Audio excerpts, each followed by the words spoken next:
Hello everyone, welcome back to my channel add to cart with Aparajita. इससे पहले मैंने एक वीडियो शेयर करी थी जिस पार्ट 1 के नाम से, जिसमें मैंने कुछ मीशो फाइंडिंग्स अनबॉक्स करी थी और प्रॉमिस करा था कि पार्ट 2 में हम कुछ क्रिएटिव करेंगे। तो चलो स्टार्ट करते हैं अपनी न्यू क्रिएशन। शिवरात्रि में हमने घर पे कुछ खास बनाया था, कुछ क्रिएटिव किया था, तो बस पार्ट 2 उसी क्रिएशन पर है कि हमने क्या क्रिएट किया था। आप सब वीडियो को एंजॉय करिए और साथ ही साथ एक इंटरेस्टिंग कहानी भी सुनिए माँ पार्वती और भोलेनाथ जी की। कहते हैं जब कुछ भी नहीं था तब सिर्फ और सिर्फ शांति थी, और उस शांति में थे महादेव। शिव सिर्फ विनाश के देवता नहीं हैं, वो शून्य है और शून्य से ही सब शुरू होता है। जब माँ पार्वती ने मिट्टी से गणेश जी को जन्म दिया था तब उन्होंने दुनिया को एक बात समझा दी थी कि स्त्री के हाथ में सिर्फ सृजन होता है। आज मैं भी मिट्टी को छू रही हूँ और महसूस कर रही हूँ कि क्रिएशन एक प्रेयर जैसा होता है।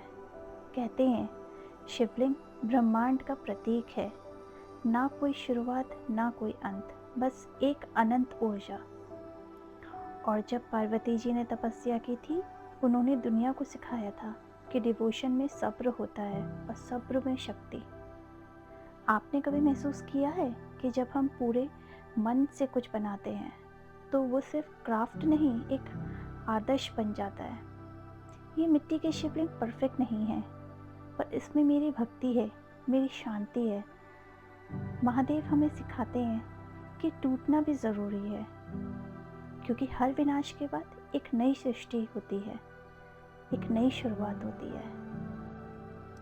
बहुत पुरानी बात है, कैलाश पर एक दिन माँ पार्वती अकेले बैठी थी।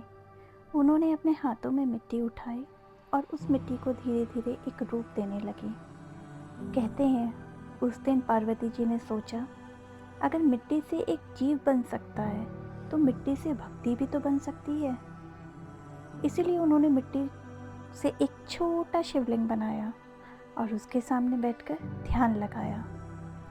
महादेव दूर से ये सब देख रहे थे, और जब पार्वती जी का ध्यान पूरा हुआ तो महादेव प्रकट हुए और मुस्कुराकर बोले, पार्वती, तुमने मिट्टी को नहीं अपने प्रेम को रूप दिया है। उस दिन महादेव ने कहा था, जहाँ सच्ची भक्ति से मिट्टी भी छू ली जाए वहाँ मैं स्वयं आप प्रकट हो जाता हूँ। इसीलिए कहते हैं शिवलिंग का रूप चाहे मिट्टी का हो, पत्थर का हो या सिर्फ मन में हो, महादेव तक पहुंचने के लिए सिर्फ एक चीज़ चाहिए, सच्चा मन। मैंने भी वही कोशिश करी महादेव तक पहुंचने के लिए, सच्चे मन से। बस यही एक छोटी सी चीज़ थी जो मैं आप सबके साथ शेयर करना चाहती थी कि मैंने मीशो के उन आइटम्स के साथ क्या किया, क्या ऐसा क्रिएटिव करा जिसको बनाते समय, जिसको हर पल जब भी मैं देखती हूँ मुझे एक अलग ही एक्साइटमेंट होती है और लगता है कि जैसे मैंने पता नहीं क्या बना दिया, और खुद पर एक प्राउड फील होता है। आशा करती हूँ कि आप सबको भी पसंद आया होगा। Thanks for watching, bye.